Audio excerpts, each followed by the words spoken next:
Welcome back. I am attorney Nicholas Hicks, and this is New York Child Support Part 3.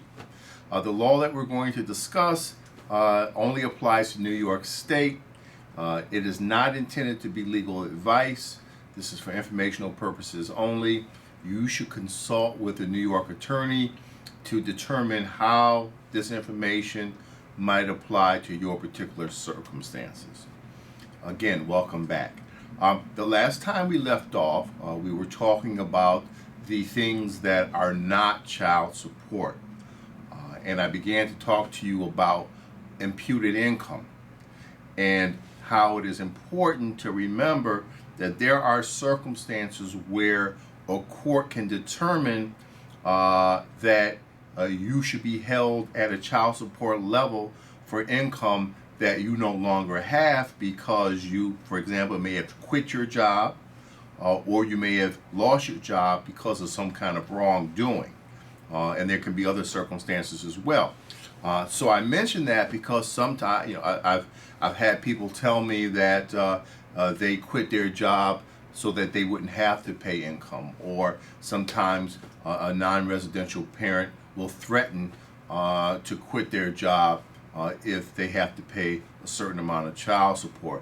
And I have had cases and circumstances where a court has held a person liable for a certain amount of child support based on their former employment because they quit their jobs or they were terminated because of some kind of wrongdoing. So you must remember that New York's policy is children deserve the benefit of their parents' income, and you don't have the luxury to just walk away from a job. Now, how do we modify support obligations, and what must be demonstrated to do that? The party who wants to modify the support obligation must demonstrate what is known as a substantial change of circumstances. So, for example, let's say that the payor, the non-residential parent, in this instance we'll say it's dad, loses his employment due to no wrongdoing of his own, or his hours are reduced, or he's laid off. Then what that parent should do is apply to the court for what is known as a downward modification of support, demonstrate to the court why his circumstances have changed substantially, and ask the court to modify the support obligation accordingly. And it's important to go back to court. If you have a support obligation, you can't just stop paying child support because your circumstances have changed. You should immediately file a support modification petition or have an attorney do it for you so that you can have a court reduce that support obligation, because until you do so, you are still held liable for that prior support order. And so it's important to do that legally through the court. Now, on the other hand, if an increase of support is needed, or the party who's receiving support believes that there is a change in circumstances, substantial change in circumstance, requiring an increase in support, then the same requirement exists. That party must go to court, must demonstrate that there is a substantial change in circumstances that warrants an upward modification of support. And what are some of those examples? Well, perhaps the mother, if she's the residential parent and she's the one receiving support, maybe she's lost her income, again, due to no wrongdoing of her own.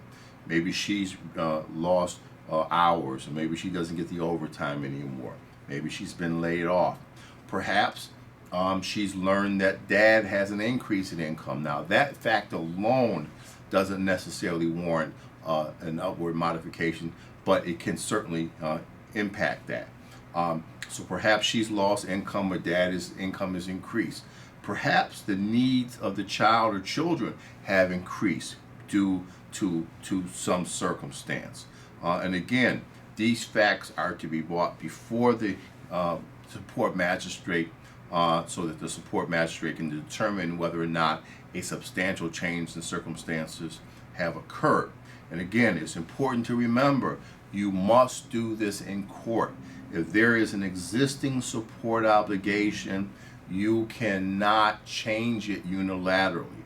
You cannot just say, well, I'm not going to obey the order because my circumstances have changed. You must go back to court and you must make an application for a modification of the support order. Okay, now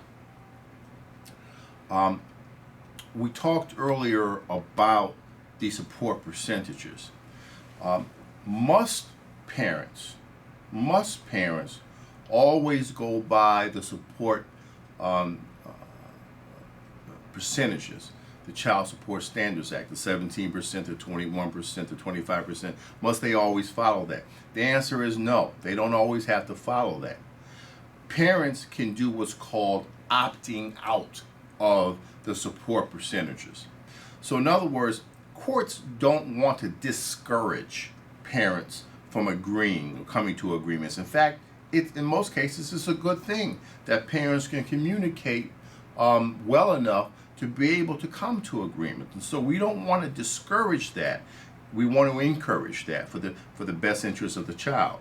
And so if parties decide that they don't want those percentages, they want some different amount, then what they must do is first determine what the Child Support Standard Act percentage would be and what amount of support that would be, and then they must lay out their reasoning for opting out of the support percentages, and whatever that reason is, they must demonstrate that the needs of the children are being met with this alternative support arrangement.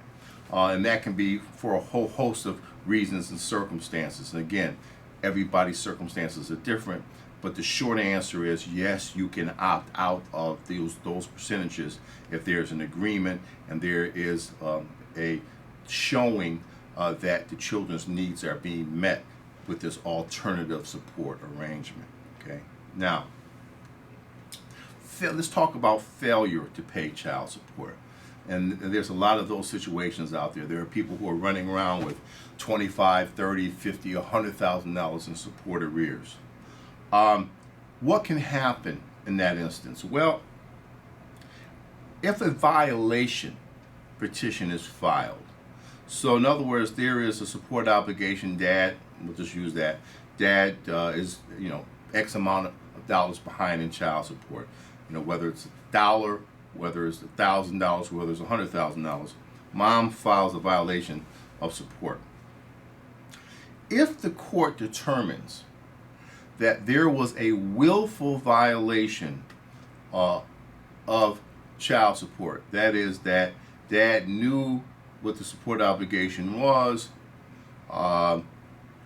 he was able to meet that, he failed to do it willfully, then what can happen is, if that determination is made, the support magistrate will then send that file to a family court judge for disposition, which can include incarceration.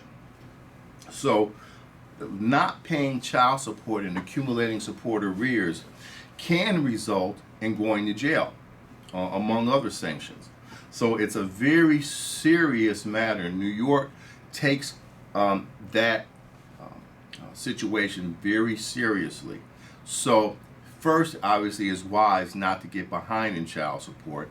And again, if there's a reason why you can't keep your child support up because of some change in circumstances, as we talked about earlier, then you must go back to court. Don't let that just hang out there.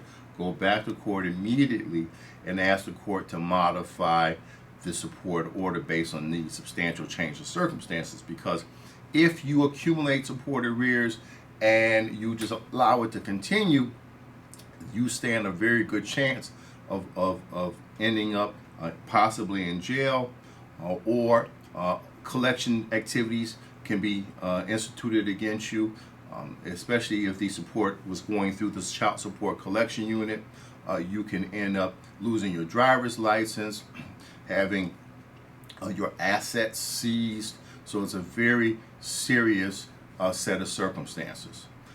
So next time when we come back, we're going to talk about how the support obligation ends, child emancipation, and other issues that can terminate the support obligation. Thank you again for joining me. I hope this was helpful to you. I'm attorney Nicholas Hicks, and I will see you next time. Take care.